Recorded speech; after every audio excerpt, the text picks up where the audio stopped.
If you don't mind, mga magkano kinikita mo noon sa sweldo mo? Yung sinasahod ko doon around 30K. After mo pumasok sa Axie at nag-breed ka na ng mga Axie, mga magkano na kinikita mo sa isang buwan?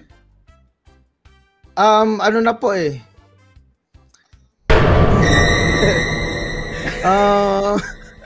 Hirap pa sabihin. Parang millions na to, no? Millions, no? Diba? Yes. Julius Babaw Unplugged. Julius Babaw. Julius Babaw Unplugged. Julius Babaw Unplugged. Hi guys, welcome to Julius Babaw Unplugged. Pag-uusapan naman natin ngayon ang mga games. Ito yung mga games na nag-enjoy ka na, pero kumikita ka pa. Ito yung tinatawag nilang Axie Infinity na usong-uso sa mga Pinoy ngayon. Hindi natin in-endorse to guys itong Axie Infinity, pero gusto nating malaman kung paano ito nilalaro at kung paano tayo kikita by playing this Axie game. So para ipaliwanag sa atin kung paano ba nag-work ito, makakausap natin isang manager ng Axie, si Renz Pasio. Magandang gabi po, Sir Julius, and sa mga nanonood. Renz, paliwanag mo nga sa amin, paano mo ba na-discover itong Axie Infinity? Na-discover ko po siya nung March. Itong March lang po, this year. So, ang nagturo po sa akin nito ay yung tita ko po. Yun po, nagkakwentuhan po sila doon na meron nga po silang nilalaro na at the same time na kumikita sila ng decent amount of money. So, yun, pinapakita nila yung laro, then sinasabi nila na ganito, nakabili sila ng ganyan dahil doon sa game. So, yung mother ko, naging interested siya. Then, piniem niya ako, sabi niya, Renz, aralin mo tong Axie Infinity, ganyan. Kumikita daw sila tita Irene mo, ganyan. So, ako po, na ano po agad ako, sobrang naging interested po ako agad kasi mahilig po ako maglaro eh. And then, syempre, may earnings. So, inaral ko po ng maigi. Then, syempre, nag-start po ako na inaral ko po muna yung game, yung gameplay, kung paano siya laruin, kung paano siya nag-work, kung paano ka kikita, parang gano'n. And then, yon after 3 days, nag-start na po ako, bumili kami ng mother ko ng isang team. Then, yun po nag-start yung paglalaro ko ng Axie Infinity. Magkano yung isang team nung time na yon? Nung time na po yon, ang bili ko po do sa team ko ay 53,000. So, one team po yon na nilalaro ko. Wow! Opo. Hindi rin biro-biro yung presyo. Opo, hindi rin po. Taas din. Opo, sobra po. Last year, nagre-range lang po ang mga team ng worth 5,000 to 10,000. Team na po yun. Decent na po yun kung tawagin. Bakit mura? Kasi yung Ethereum po nung time na yun, sobrang mura pa po, sobrang baba pa. Nung pagdating po nung March, nung nag-start ako, mataas na po yung value ng Ethereum. So, kaya po, tumaas din yung presyo ng teams. Kaya po, ganun kamahal. So, doon sa halagang 53,000 na isang team, gaano karaming Axie characters yung kasama doon? 3 po. You need 3 Axies. 3 lang? Opo, 3 po. Ito po, katulad po nito. Ano po natin. So, kailangan po natin ng 3 Axie para po magkaroon ng isang team para po makapagsimula. Hindi po pwedeng 2 lang, hindi po pwedeng 1 lang. Kailangan po 3. Ito po, dito po sa gameplay ng Axie, napakasimple lang po, para lang po siyang Pokemon-inspired game. So, dito po sa adventure, ito po yung parang mga computer lang yung kalaban. So, may mga stages lang na kailangan mong i-clear. Then meron ka ditong 100 SLP na ma-earn per day. So dito naman sa arena, dito naman yung PVP.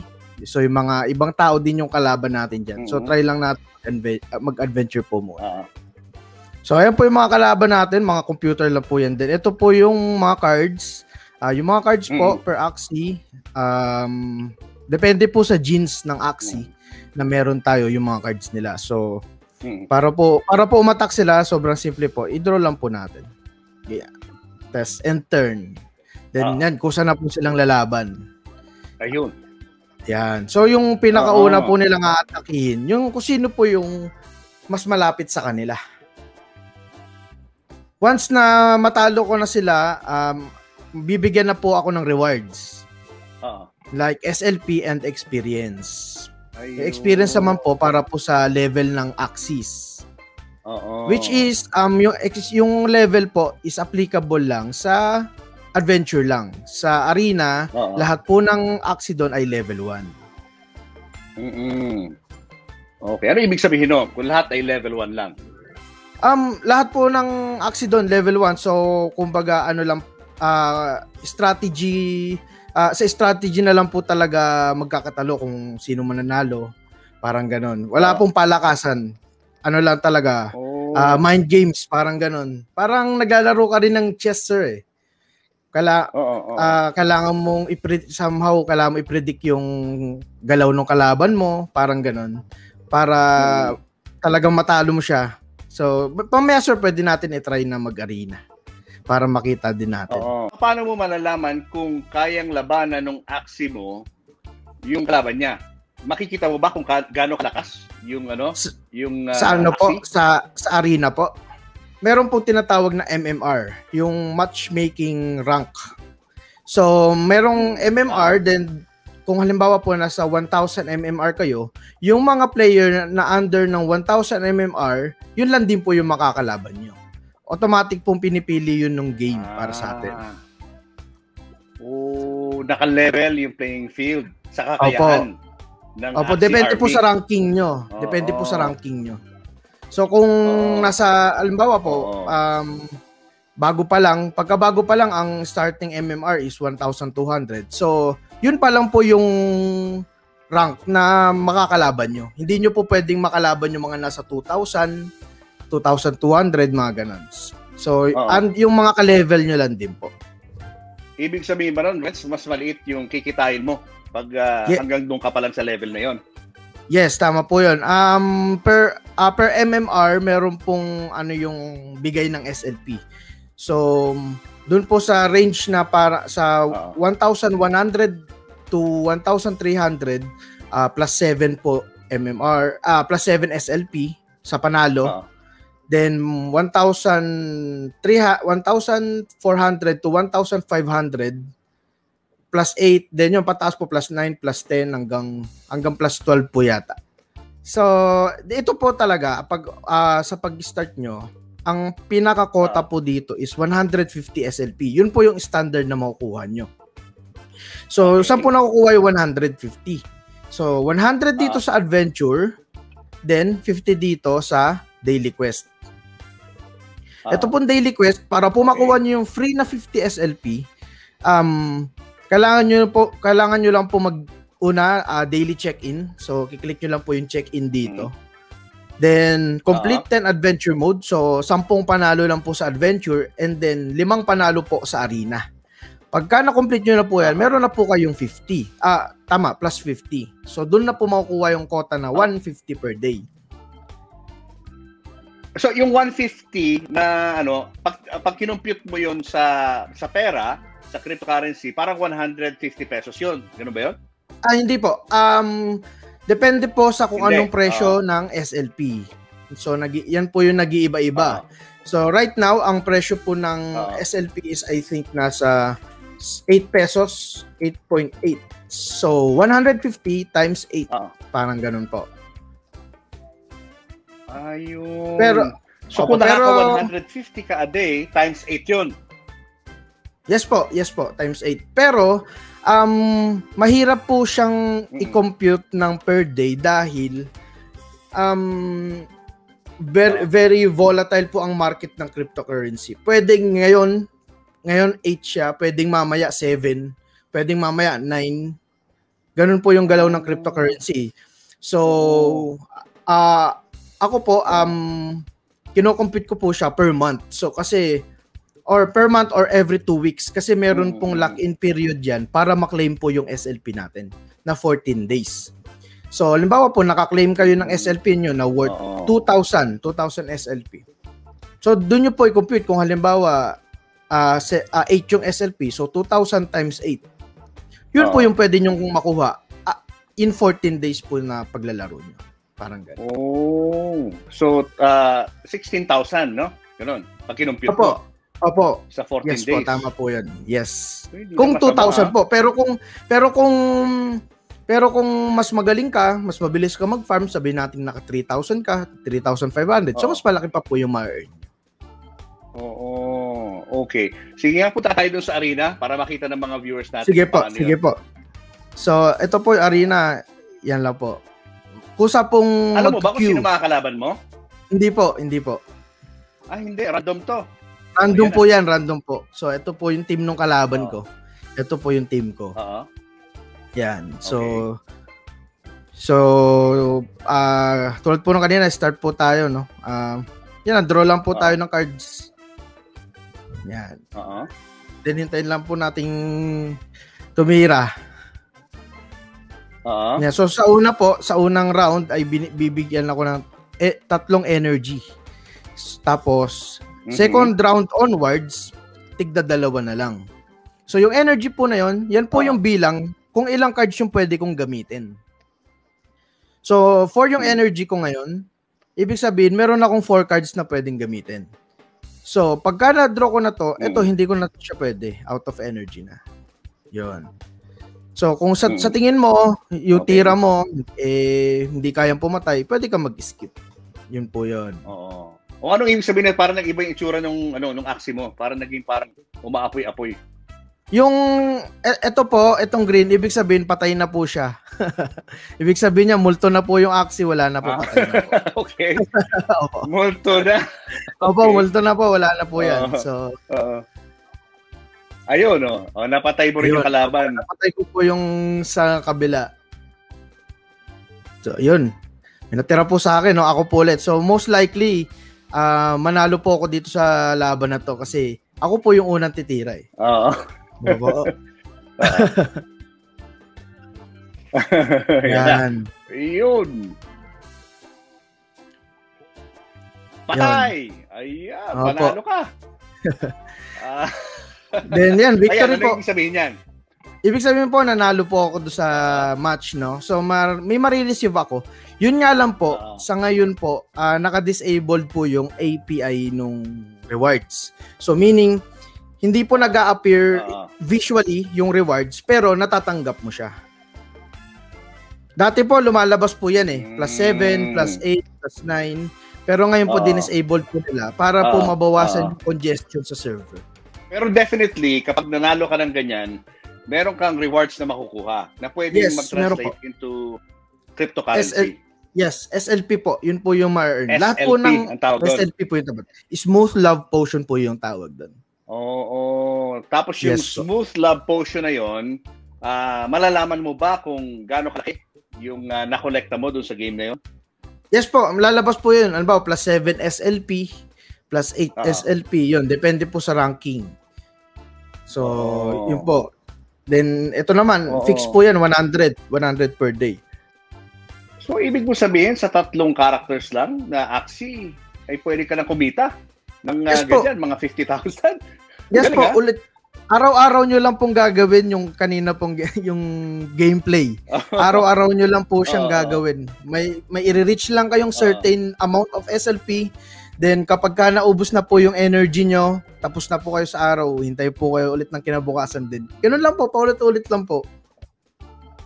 Oo, pero syempre, dahil nga sa malaki ang kita, ang tendency talaga ay mainganyo ka na bumili ng mas maraming team. Kailan ka nagsimulang magpadami ng mga Axie?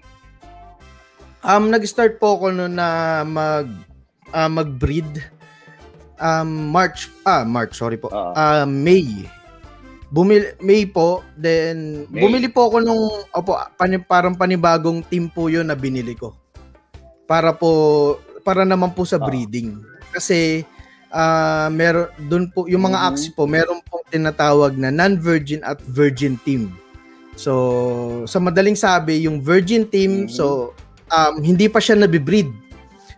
Zero breed count pa siya. So, yung non-virgin team ay na-breed na. So, hindi pwede mo siya i-breed kaso mas mahal na yung cost.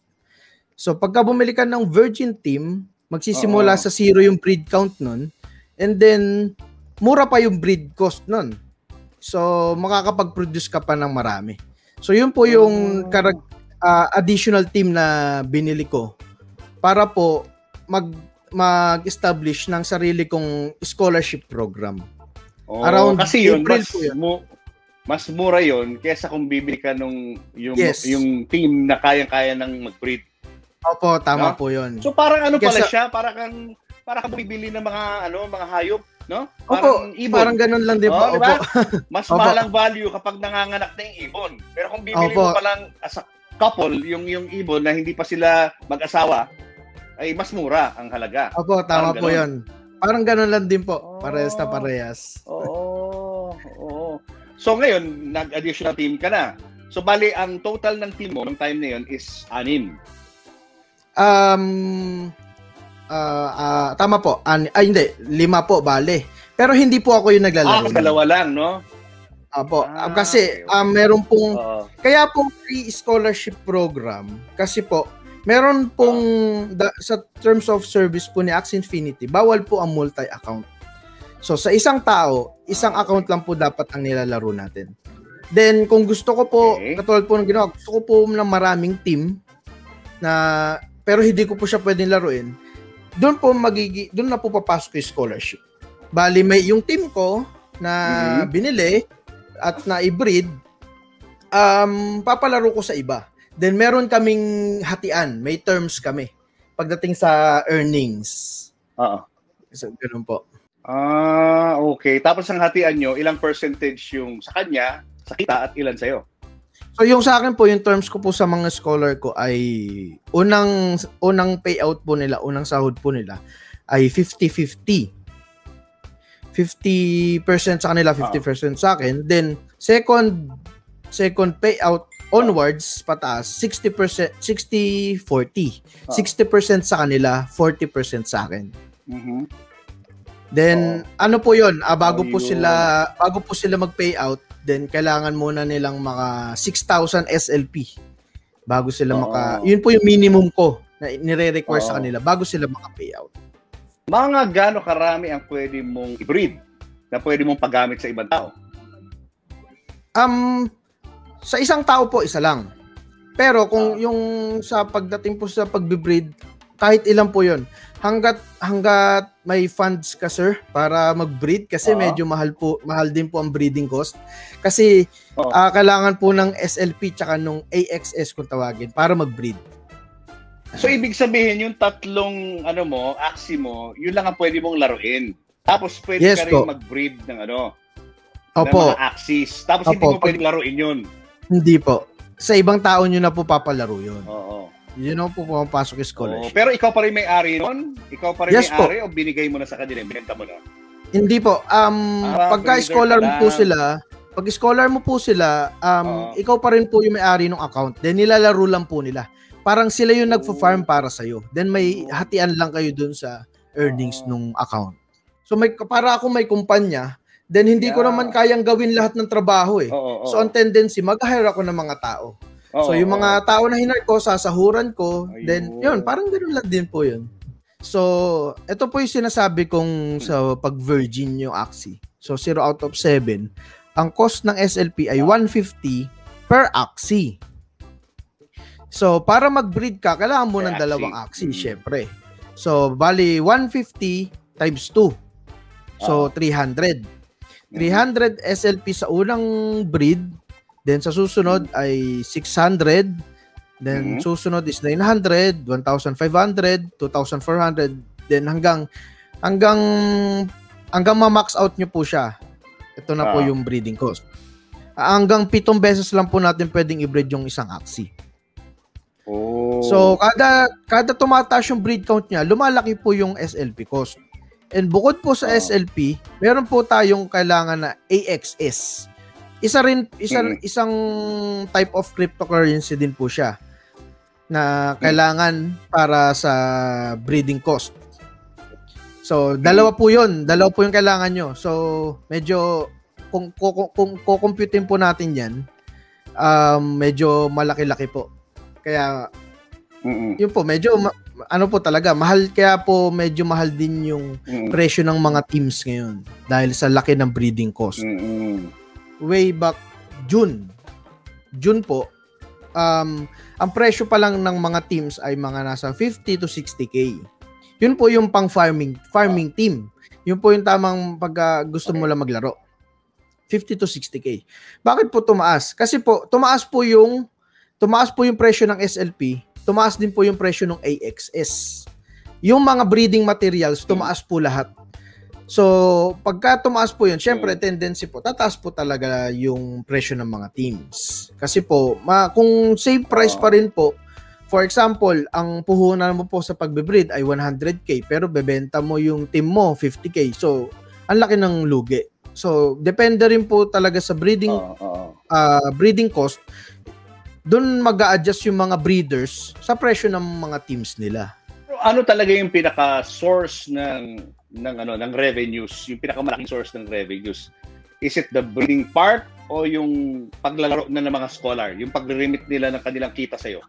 Parehas lang din po. Kasi ako po, as a manager, ang ginagawa ko po, so yung may mga hatian po kami ng mga scholars, tama po. Then yung mga SLP na nakukuha ko sa kanila, yun lang din po yung ginagamit ko for breeding. And then yung mga nabibreed ko, yung iba binebenta ko, yung iba dinadagdag ko rin ng scholar. So dun po ako kumikita pagka nagbebenta ko ng team. And then kung ayoko naman mag-breed, pwedeng yung mga SLP na earn ko sa kanila, ibebenta ko lang din sa market para maging pera. So, dalawa po yung way ko para po kumita. Either mag-breed, then benta ng team, or ibenta ko yung SLP na na-earn din nila. Oo. Pero mas malaki rin talaga kinikita kapag nagbi-breed ka at nagpapalaro ka ng mga mga aksi mo. Opo. Yun, malaki po yung kita, pero malaki din po ang puhunan. Yun po yung doon. Oo nga. Ngayon, pero syempre, ikaw, kung ikikwento mo yung history mo, di ba? Para sa kaalaman din ng mga nanonood sa atin ngayon, ano ba yung unang-unang mong trabaho noon? Nung pumasok din sa Axie. Ano po ako noon? IT po ako sa BGC. So, doon po ako nagwo-work. Isa IT helpdesk po. If you don't mind, mga magkano kinikita mo noon sa sweldo mo? Yung sinasahod ko doon, around 30K. 30K per month. 30K? Oo. Ngayon, after mo pumasok sa Axie at nag-breed ka na ng mga Axie, mga magkano na kinikita mo sa isang buwan? Ano na po eh.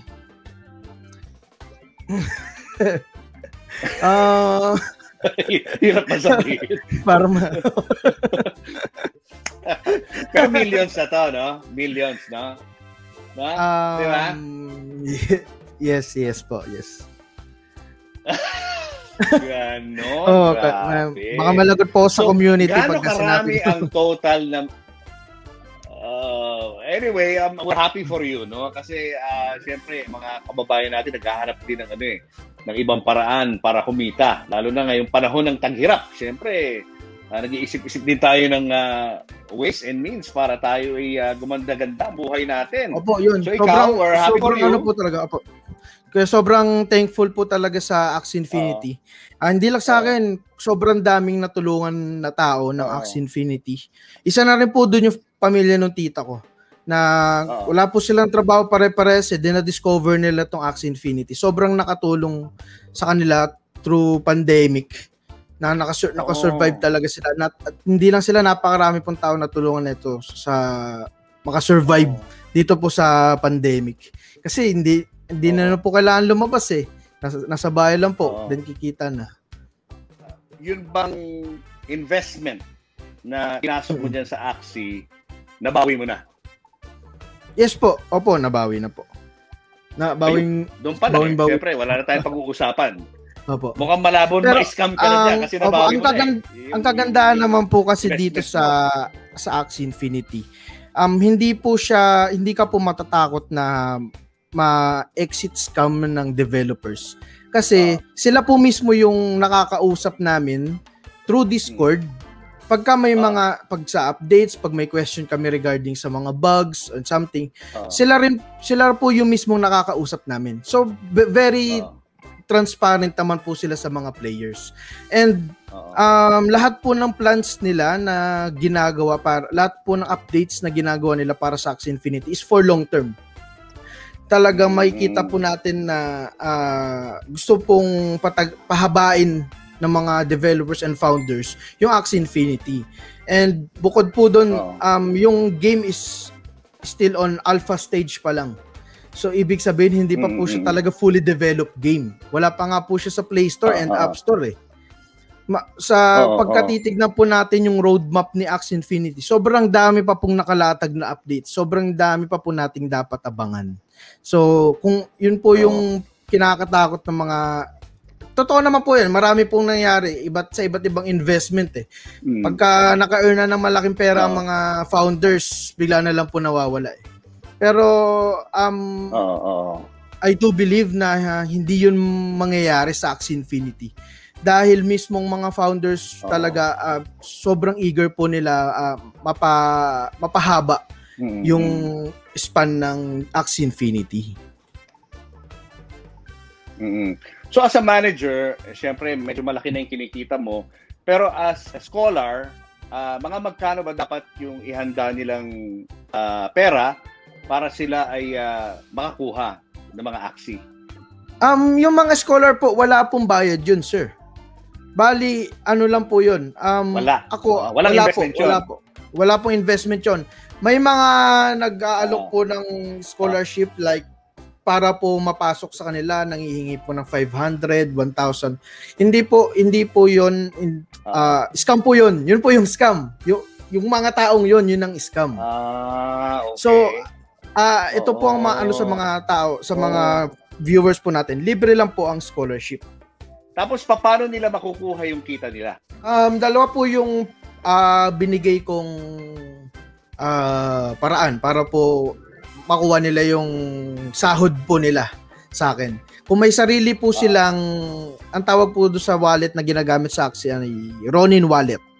Kung may sarili po silang wallet, pwede ko pong ibigay sa kanila yung part nila in SLP.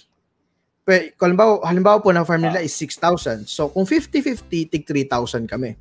So kung may sarili po silang wallet, pwede ko pong ibigay sa kanila yung 3,000 SLP na part nila. Pero yung isa rin po terms ko sa kanila is ibibigay ko na ng cash. So ako po yung magpa-process nung pagbenta ng SLP, then ibibigay ko sa kanila cash na. More or less mga magkanong average ng sinisweldo ng mga players. So kung sa 3,000 SLP, sabihin na po natin ganun. Then kung depende po sa presyo ng SLP eh. So right now 8 pesos yung SLP. So magkano yun? 3,000 times 8. So mga nasa 24,000. Depende po yun sa value ng SLP. So kung mas mataas yung value ng SLP, mas mataas yung pwede nila makuha. Kung mas mababa po yung makukuha nila. Gano'ng karami ng scholar meron ka? Right now po, meron po kung 111 scholars po. Dami Grabe Ang laki na ng ano mo. Ang laki na pamilya mo. Marami ganyan sa Axie? Marami mga scholars? Opo. Yung sa akin po, kaya po nakapagparami ako ng ganun karami. Kasi po nung nagpuhunan po ako ng pang-breed, naabutan ko pa po yung presyo ng SLP na mababa. So ibig sabihin po noon, nakapag-imbak ako ng SLP, nakaipon ako ng SLP na pang-breed, na pang-produce ng maraming teams. Dahil mababa pa yung SLP noon, 69 po yata yung presyo ng SLP nun. Kaya nakabili ako marami. Pero kasi kung ngayon ka mamumuhunan, malaki na SLP, malaki na AXS. So medyo malaki na pong puhunan yung kailangan ilabas. Ano lang din po very timing lang timing lang din po na naka-position ako ng medyo mababa po yung presyo. Pero ngayon, syempre, yung mga super yaman, yung mga wala magawa ba sa pera, no? Meron pumapasok sa ganyan para mag-invest. Sobrang dami po. Talagang grabe, nakakalula, all out, grabe mag-invest. Mga magkano ba para magkaroon ka ng idea rin, no? Para magkaroon din ng idea mga viewers natin. Magkano dapat mong ihandang pera kung gusto mo mag-breed? Sa ngayon, depende po sa target na teams kung ilan. Pero magsimula po tayo dun sa presyo ng virgin teams. So, sa ngayon po, nagre-range po yung presyo ng virgin teams sa 200 to 300k. May iba po, 400k. Isang team po 'yun. So, kailangan nyo po ng tatlo nun. Parang gano'n. So, almost, and then, bukod po doon, kailangan nyo... Tama ba ako? Opo. Almost 1 million ang kinakailangan mong ihanda para magkaroon ka ng isang team na nagbe-breed. Opo. OMG. Opo, tama po. Biro-biro pala to, no? Bukod po doon ay kailangan nyo pa po ng SLP at saka kailangan nyo pa po ng AXS. Depende po kung ilan po yung teams na gusto nyo i-produce. So, syempre, mas malaki, mas malaking puhunan.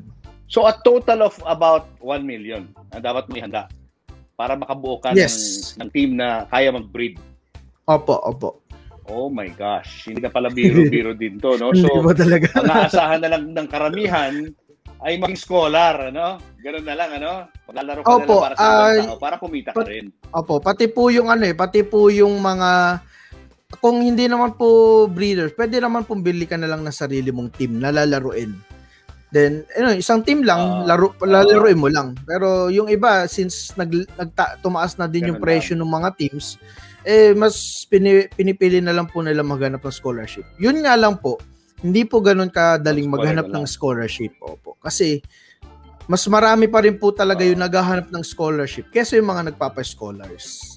Kaya, tiyagaan lang din po talaga. Oo. Sa ngayon, magkano ang isang team pag ikaw bibili? Sa ngayon po, nasa 90k to 100k na po ang isang team. Yung dati ko pong biniling 53k, na siya, 90 to 100. Mga 90k, yan. Wow! Ganun pala yun, ano? Well, at least, nagkaroon tayo ng idea kung ano itong Axie na to na kinalolokohan ngayon. Sabi nga sa ang market share ng Axie sa Pilipinas is the biggest, 40%. Opo.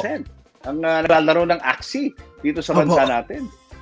Sobrang dami na po. Siguro, panghuli na lang, step by step, paliwanag natin. If I'm interested to invest in a team, anong unang-una kong gagawin? So,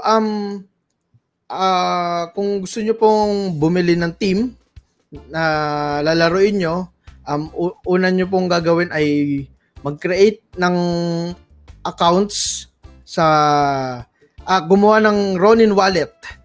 Yun po yung wallet na gamit ng Axie Infinity. And then pwede doon through Ronin wallet, pwede po kayong bumili doon ng wet kung tawagin. Yun po yung Ethereum. Pag bumili po kayo ng Ethereum, yun po yung pwede nyong gamitin pambili ng Axie sa marketplace. So, ito po yung marketplace ng Axie Infinity. So, dito po pwede po tayo mamili ng mga Axie na gusto natin. So, andito po lahat ng klase ng Axie. So, may aqua, may bird, and may plant, yan. So, dito lang po, pipili lang po tayo ng tatlo dito para po makapagsimula tayo. Okay. Yan. Then kung ayaw nyo naman medyo kasi sir medyo maproseso po magpasok ng pera sa Ronin wallet. So kung ayaw nyo naman gawin lahat ng proseso na yan, pwede po kayong maghanap ng mga sellers ng mga team para po sa kanila bumili ng mga Axies. Pero ingat lang po, marami pong scammer sa market. Oo. Pero ano ba yan? Nagmamatter ba kung anong klaseng character yung pipiliin mo? Meron bang character na laging panalo at meron bang character na laging talunan? May mga character, may mga aksi talaga na sobrang ganda sa PvP. Pero still, ano pa rin, depende pa rin talaga sa strategy mo. Kung paano mo i-execute yung game. Pwede rin may times din, sir, na swertihan sa bigay ng baraha. May mga ganun factor. Pero malaking advantage din kung maganda yung aksi mo sa PvP. Meron kasi tayo dito, sir, tinatawag na chop suey kung tawagin.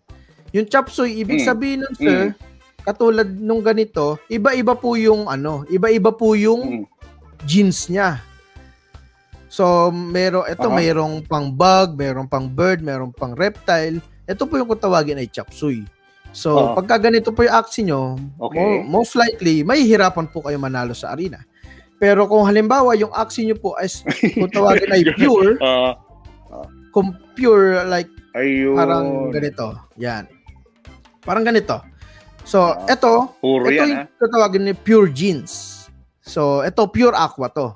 Lahat po ng genes niya, pang-aqua. So, yung stats po niya, buo yan, pang-aqua. And then, yung mga skills niya, pang-aqua lahat. So, ganito yung mga aksi na magaganda for beginners. Siguro, panghuli na lang, anong advice na maibibigay mo sa mga interesado? So, ayun po, tulad po ng sinasabi ng karamihan sa mundo ng crypto, invest the money that you can afford to lose. Wag mag-all in, wag uubusin lahat ng pera para dito. Wag pong mangungutang. Wag niyo pong gagawin 'yon, and tsagain niyo pong aralin yung game, yung galaw, yung cryptocurrency market, lahat po 'yan aralin niyo. And then yun lang po. Enjoy the game. All right. Thank you so much, Renz, ha? Thank you. Maraming salamat po, sir. Congrats Thank you po. Maraming salamat po. Thank you so much. Yan, mapapasana all ka na lang, guys, ano? Dun sa swerte nitong si Renz sa paglaro ng Axie. Pero medyo late na tayo dyan. Medyo malaki-laki na ang gagastos natin para makasali dyan sa game niyan. But anyway, ito, suot natin itong bagong labas na Julius Babaw Unplugged Sketch to Shirt na t-shirt. Ito ay diresign ni John Mar Santos. This is available at tindahan ni Tintin Babaw sa Instagram. I-message nyo lamang po si Tintin sa Instagram kung gusto nyo mag-order nito. Murang-mura lang. At meron din kaming Julius Babaw Unplugged face mask and mugs. At meron din tayong ibang version nitong t-shirt na to, yung icon shirt natin ng JB Unplugged. So that's our vlog for today, guys. Stay safe.